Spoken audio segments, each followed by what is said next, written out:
The word adaptation, when it comes to film, is a word which I immediately try to translate into transformation, as the essence for me regarding this process has always been that of taking something away from existing structures and placing it in new surroundings, as in this case, that of the film medium representing the end habitat, if you will.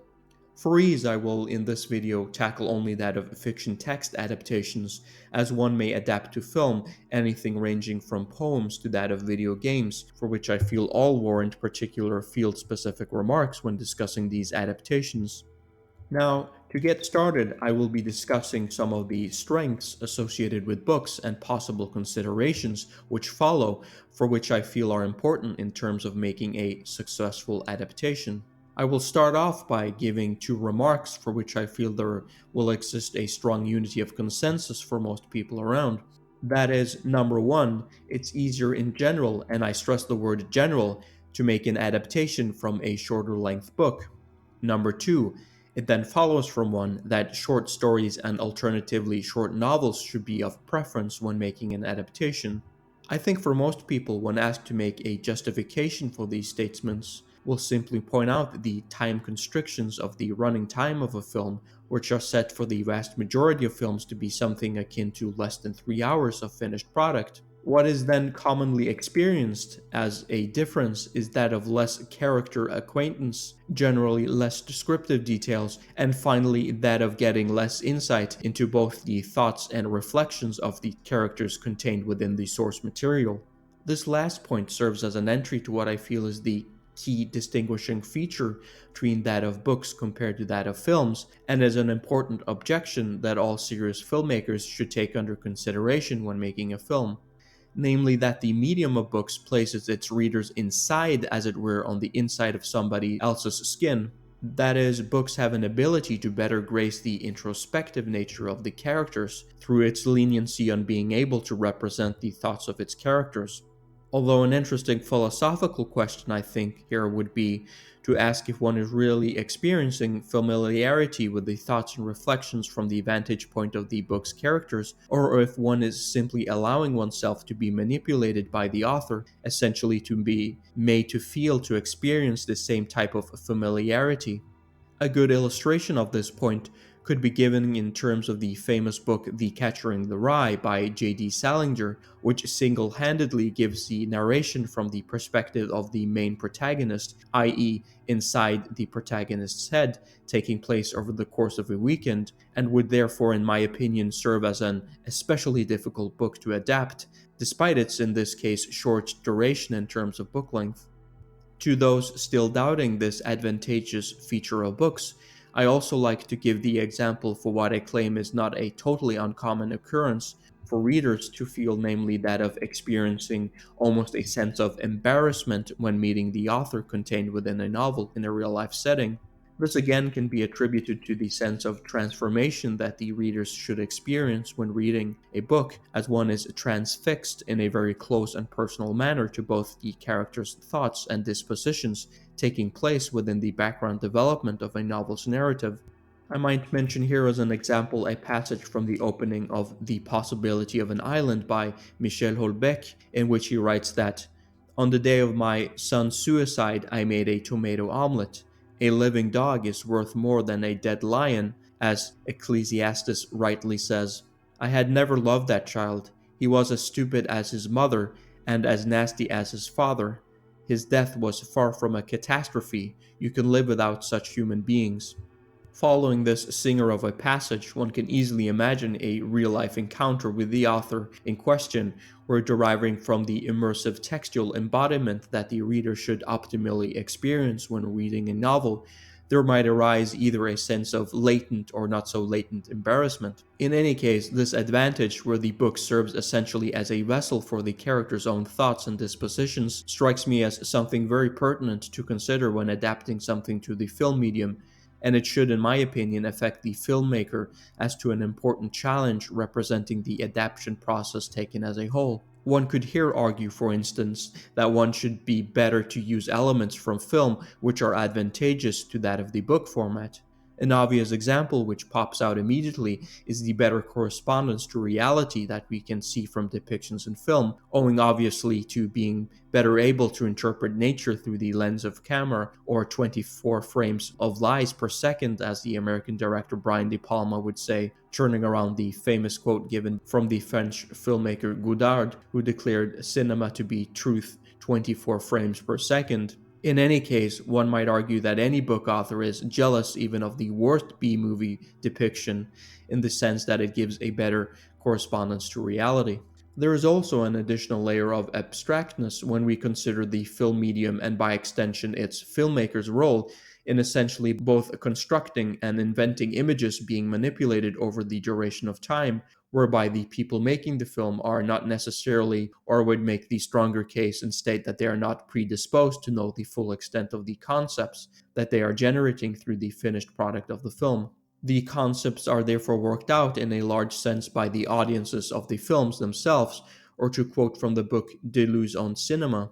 the concepts of cinema are not produced in films themselves, but those who make movies generate the concepts that belong to the film. There are in addition rather detailed and complex philosophical remarks one could mention in regards to the emergence of time in films and how the appearance of time is under manipulation of the filmmaker in regards to inventing images, whereby time's appearance is set in conjunction with it being felt by the audience members. As this is a much too large theme for this video, I won't go into any more details here, but the main point I want to emphasize is here acknowledging that there are resources to be found and exploited which should optimally strengthen the adaptation process or transformation, where the new habitat of the celluloid medium is one that plays on its strength rather than weaknesses. An immediate concern, which is often the most noticeable aspect of adaptation, is that of fidelity to the original source material. One may split the view down the middle, so to speak, where one division makes a claim of superiority to remaining rather faithful to the source material, whereby emphasizing the lack of coherence and perhaps even cohesion when not adhering to this principle. One may restate this as saying that what is taken too much astray from the whole no longer remains whole.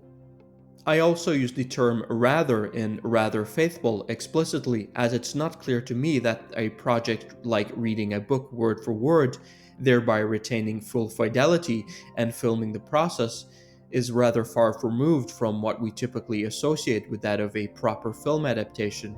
Although I would consider an audiobook to be an adaptation of sorts, but that's not what we are discussing here. The other division, on the other hand, claims that adapting is such a subjective enterprise that the filmmaker may choose in a much freer fashion what he/she wants to adapt to the screen, i.e., every adaptation is a transformation of sorts, whereby since one has already freed oneself from the confines of the medium, the resulting product will always be bound to be taken in a new form, representing the artistic cumulative effort of the people behind the film. One example of this latter strand of thought is exemplified in Disney adaptations, for instance, where it seems to me a large part of the output process is geared towards other aspects and thematics than that of the original source material, thereby deliberately creating a schism of sorts in the intentions of the source material. One big thematic here being that of rejuvenation, both in terms of restoring older material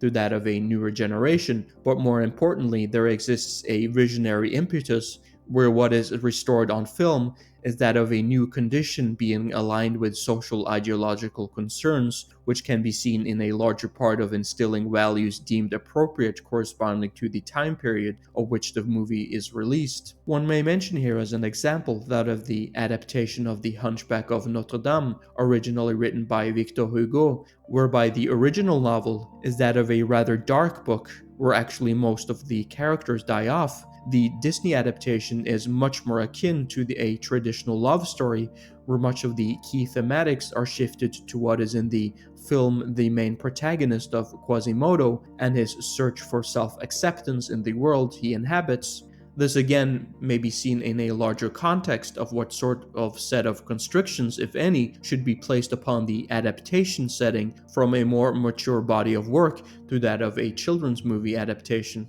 In any case, it should be clear from above the inherent difficulty in maintaining that of an objective aesthetic judgment when it comes to the material being adapted, as there will always be interjections of subjectivity along the way. However, at the very least, there are different divisions, or perhaps even more broadly, a wide spectrum of positions one may take as to how close one wants to follow the text, which will again be reliant on the judgment of the filmmakers in question. In other words, there is no one to one transfer in that of an adaptation, but what is always employed is the usage of film as a visual medium in order to conjure up themes and depictions from that of the source material. The finished product of the film is thereafter judged along the lines of the audience's belief formation in regards to the film, which may employ both personal as well as that of the filmmaker's generation of concepts as presented in the film. Finally, I want to be a bit more practical and look at three approaches to adaptations, which I have observed frequently when watching movies, and I hope that it is something of aid to whoever is watching this video. We may state these approaches as the following. Number one, the action induced adaptation. Number two, fidelity to dialogue approach. And lastly, number three, visual cinematography narration. To start with the first of these approaches, the action induced adaptation, like the name implies, often pays close attention to that of narration events in the source material, but places at the same time more emphasis on action sequences, often adding in additional fight sequences along the way. This can be seen to add more dynamic range in terms of motion in the storytelling, as well as that of the added element of dramaturgy, which works to lend dramatic suspense as we eagerly follow the outcome of the fight sequences in question. Lastly, this approach may be seen as that of an update to the source material in question, where action-induced sequences often work well to establish the fast-paced nature of modern society and the culture's increasing emphasis on that of visual effects and other gadgetry to draw audiences into the cinema screening halls. This has also historically worked as a measure to compete against streaming services, and before that, that of television, where there certainly existed periods where big studios would consciously make less films, but choose to make films with a higher budget, which certainly often contained that of daring action sequences, such as the chariot sequence in Ben-Hur, to name an example, released in 1959. A more modern example using this approach to mention would be that of the Lord of the Rings trilogy, directed by Peter Jackson and released in 2003, where the adaptation stays close to the written material but sways away in many places to add more emphasis to action sequences, which is a totally legitimate approach in my opinion. We might mention here as an example the sequence when Gandalf the Grey has a standoff with Saruman following the former's consultation with the friend who has now turned suddenly into that of a foe. In the book, what follows is that of a resignation essentially from Gandalf, refusing the ultimatum given by Saruman in terms of handing over the ring, and he is subsequently led away to the rooftop of Orthanc as an imprisonment. In the film adaptation, however, we get the infamous wizard duel with staffs, and where Gandalf is seen defeated by Saruman. I suspect the resignation of Gandalf in the books is tied to that of Saruman being more powerful at the time. Nonetheless, the battle scene in the film works nicely to give an aura of suspense and momentum, driving the film forward in a thrilling fashion. To discuss the second adaptation technique, fidelity to dialogue, what is naturally extracted upon here in terms of the celluloid adaptation is that of the dialogue elements of the source material. This can also be seen as a natural extension of sorts of theater work to that of film, where the former's often sparse direction and dialogue-heavy approach is opted for in heavy fashion for the film adaptation. Being that film has historically been associated with both lavish art productions in the early classical Hollywood days, as well as shifting over to a heavy reliance of special effects in the 21st century, thus reflecting a digital backlot era, if you will.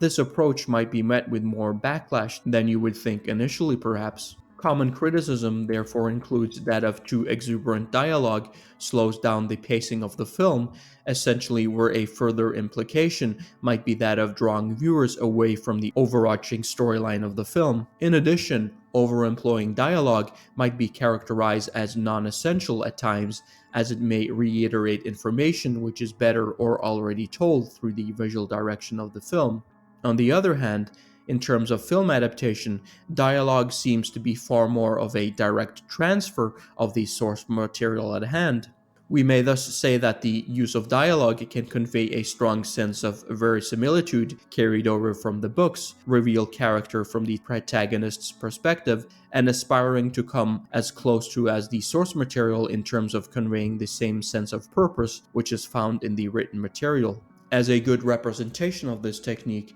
I here name the example of the 1999 movie The Silence of the Lambs, directed by Jonathan Demme, which despite its colorful cinematography goes very far to convey a faithfulness to that of the written text in the original novel.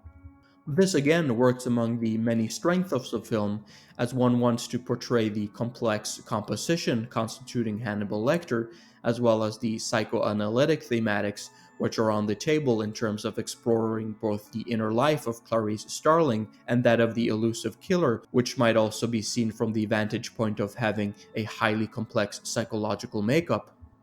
Especially in regards to Hannibal Lecter, if one wants to convey the same type of aura of complex personality as that which is given in the book, one can see why it would be advantageous to sticking firmly with the text material in this case. Lastly, I will discuss the adaptation technique of visual cinematography narration, which among the three examples I listed is the adaptation technique I feel is perhaps the most difficult to execute. I should also emphasize that I am referring here to this style, which although stresses images and abstract filmmaking elements, nonetheless has an adherence to the narration contained within the source material. Therefore, by extension, this cannot be classified in terms of a purely poetic cinema approach, which removes itself from that of traditional narrative cinema. To give a justification as to why this technique is particularly difficult to execute,